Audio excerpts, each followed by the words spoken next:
voir que vous en êtes sorti par miracle. Oui. J'interprète Alvaro, qui est un émissaire de la reine d'Espagne et qui est délégué au Maroc pour venir faire construire un astrolabe.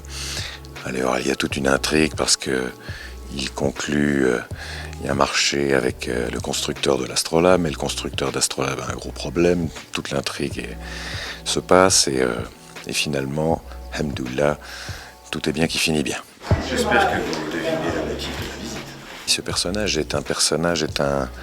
a une fonction d'enquêteur un petit peu, c'est-à-dire qu'il doit rendre compte à la reine pour comprendre ce qui se passe, pourquoi l'astrolabe, l'instrument de navigation qu'il est venu faire fabriquer, pourquoi il n'est pas terminé, qu'est-ce qui fait prendre autant de retard, est-ce que c'est un complot du sultan, est-ce que c'est un problème avec le portugais, est-ce que c'est une histoire complètement différente, donc lui il cherche à comprendre un petit peu ce qui se passe et à préserver l'intérêt de la reine d'Espagne, ça va de soi.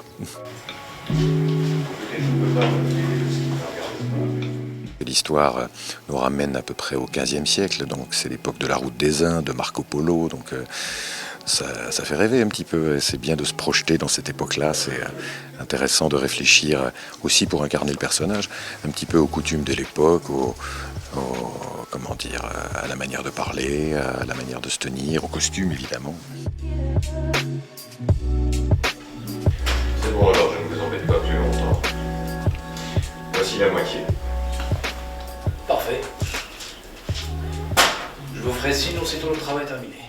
De ma part, oui, je me suis renseigné pour connaître un petit peu l'état d'esprit de l'époque, quel était par exemple l'état d'esprit espagnol à l'époque, à la fois aussi l'histoire par rapport au Maroc, puisqu'il y a une scène avec le sultan du Maroc, donc c'est important de savoir quels étaient les rapports politiques entre l'Espagne et le Maroc.